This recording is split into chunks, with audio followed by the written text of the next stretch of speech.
What's going on, guys? It's Jack here with Suburban Tactical Nation. It's time to review the Cold Steel AD-10. Let's do it.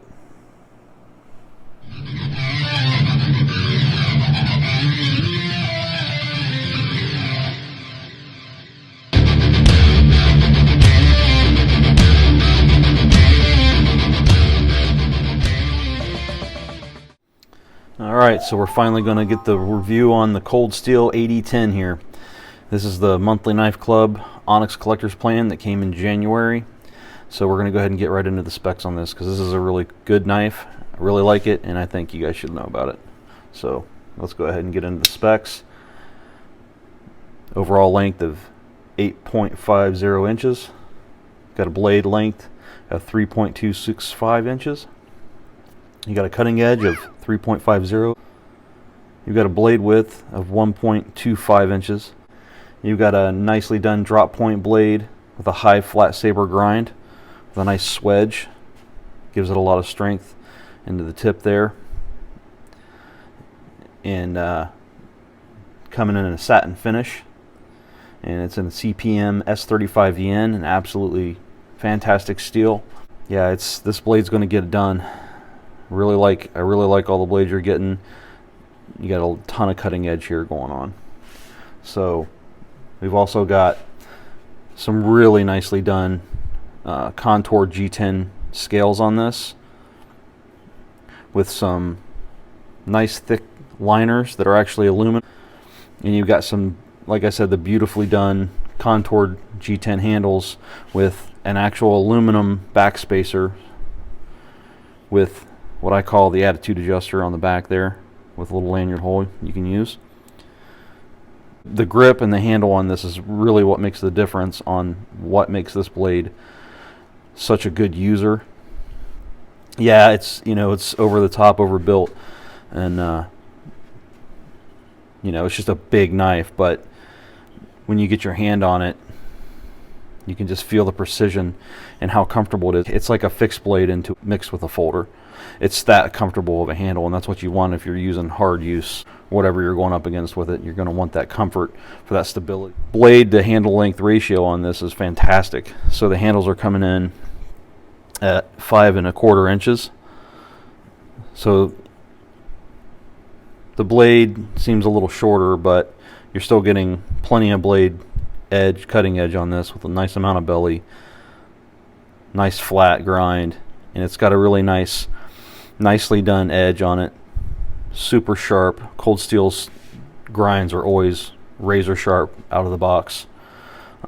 Absolutely fantastic blade shape, blade grind all the way across the board. A lot of great things to say about this knife.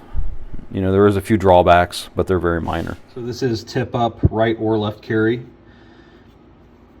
Now, how the holes are made onto this for this clip and the way they're drilled into the handles, there's a secondary clip that is used for left carry.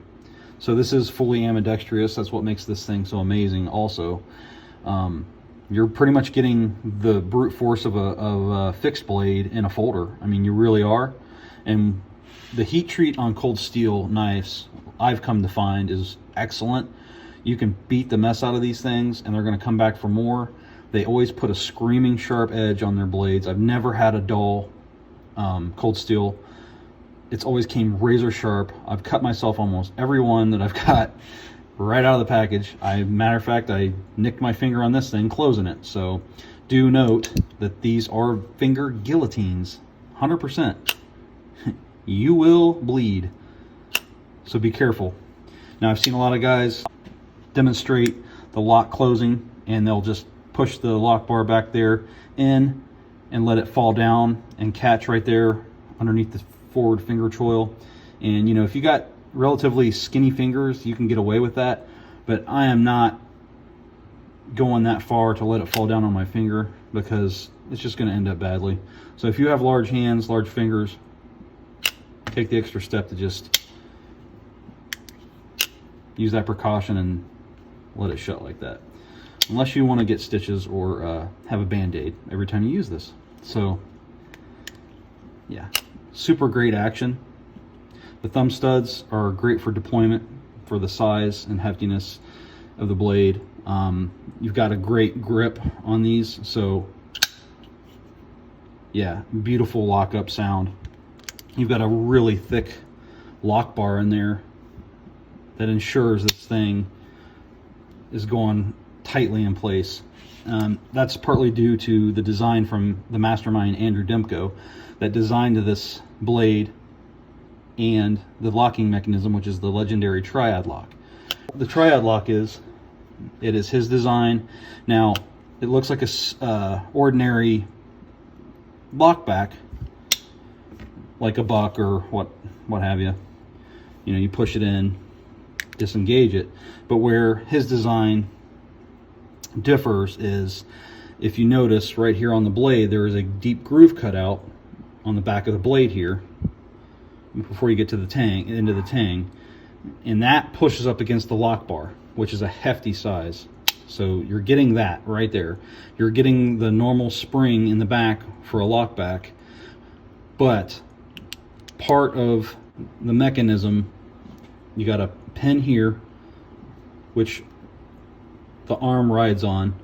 You got to disengage the spring first, which gives it the tension, and this swings on the like a pivot here on the pin, and then on the inside of the blade, where the closer to the end of the tang, you've got another cutout grooved out that this arm is notched out perfectly to lock up against the back of that cutout. So you're getting locked up from the spring, the tension, the arm, and the cutout, and the lock bar itself. So you're getting all that strength on this. Now, there's a reason why people say it's the toughest, strongest lock, because in my opinion, it is. That lock is so tough that this thing will fall apart before that lock fails. It is that strong.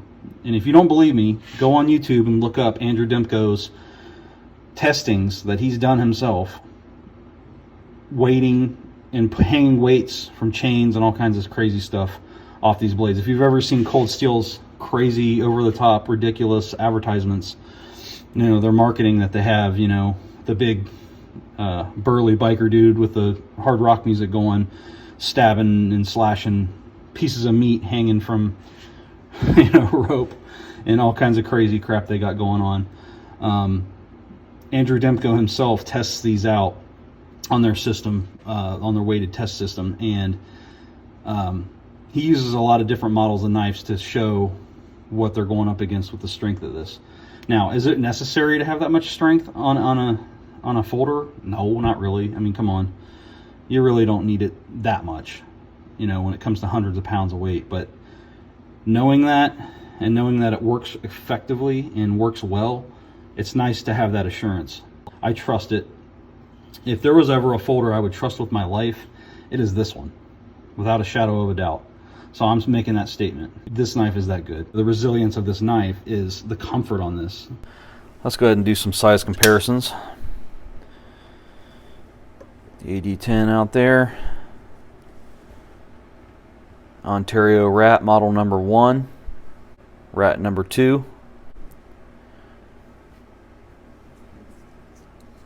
and then we'll go ahead and get out the Spyderco's.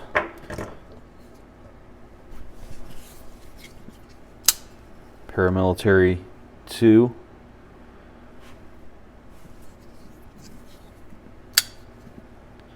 and the Para 3.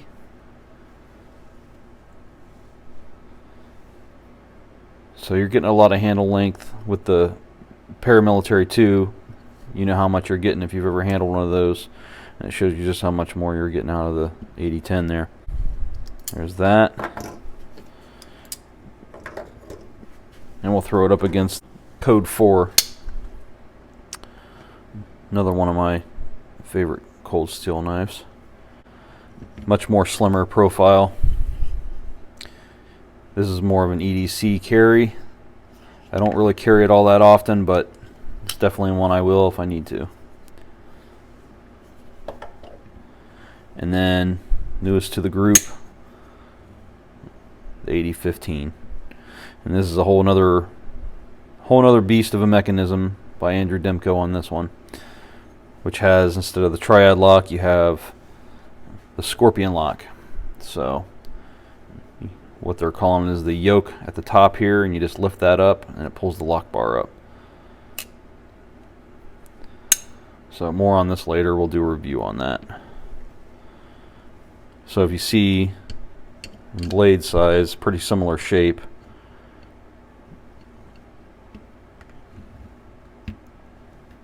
So the only other slightly negative thing I have to say about this, I guess I would consider it a nitpick, not really negative, is the pocket clip could definitely be improved. It'd be definitely great to have a deep carry on this if they could figure out how to make that happen.